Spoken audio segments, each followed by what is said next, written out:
السلام علیکم دوستوں. ایم کیو ایم کی 24 ستمبر کی کراچی مارچ کے بعد حقوق کراچی مارچ کے نام سے جماعت اسلامی چند گھنٹوں بعد اپنی یہ ریلی یا مارچ کرنے جا رہی ہے.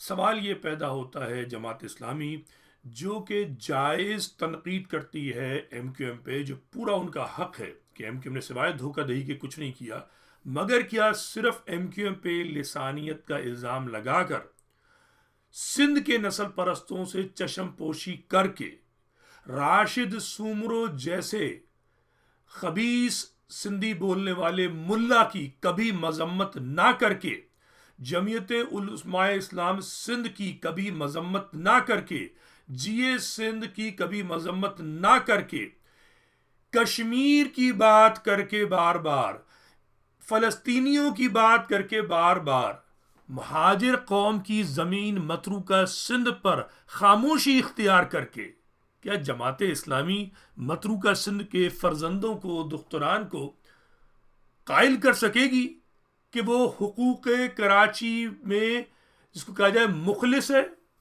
میری سمجھ سے بالا تر کیسے ممکن ہے؟ چونکہ حقوق کراچی کی سلبی کی جو پہلا قدم تھا وہ جماعت اسلامی نے اٹھایا تھا کوٹا سسٹم کے نفاذ کے ساتھ. حقوق کراچی کی سلبی جو تھی وہ بھٹو کے 73 کے آئین سے شروع ہوئی تھی، جس پہ مہر لگائی 18ویں ترمیم میں متحدہ نے. تو جماعت اسلامی، اس میں کوئی شک نہیں ہے کہ 30 سال سے قانون سازی سے غائب ہے، مگر جب قانون سازی کا حق اس کے پاس تھا تو جماعت اسلامی کا کردار وہی تھا جو ایم کیو ایم کا ہے. میں نعیم الرحمان صاحب کی قدر کرتا ہوں، جماعت اسلامی کی بڑی عزت کرتا ہوں، چونکہ یہ کرپشن کا سمجھ لیے کہ ٹولہ نہیں ہے. مگر منافقت برا نہ مانیے گا، صاف نظر آتی ہے کہ آپ فلسطینیوں کی زمین کی بات کرتے ہیں، مقبوضہ فلسطین، آپ مقبوضہ کشمیر کی بات کرتے ہیں، مگر آپ بات نہیں کرنا چاہتے تو مقبوضہ متروکہ سندھ کی نہیں کرنا چاہتے. مجھے اس سے پرواہ نہیں ہے کہ آپ صوبے کی حمایت کرتے نہیں کرتے، آپ اسے چورن سمجھتے ہیں، لیکن زمین جو ہے وہ تو آپ کے بھی باپ دادا کی ہے بھائی. آپ کے باپ دادا جو ہیں انہوں نے بھی تبادلہ کیا اپنی زمین اور آبادی کا، تو آپ خاموش کیوں ہیں؟ یہ آپ کو بولنا پڑے گا. اور یہ بھی بات ہے کہ کراچی کے حقوق سلب کس نے کیے ہیں اور کیوں کیے ہیں، اس پہ بات کرنی پڑے گی. صرف ایم کیو ایم کی مذمت کر کے، تنقید کر کے آپ کراچی کے ووٹ نہیں لے سکتے. آپ کو صرف پیپلز پارٹی پہ تنقید کرنے کا حق نہیں ہے.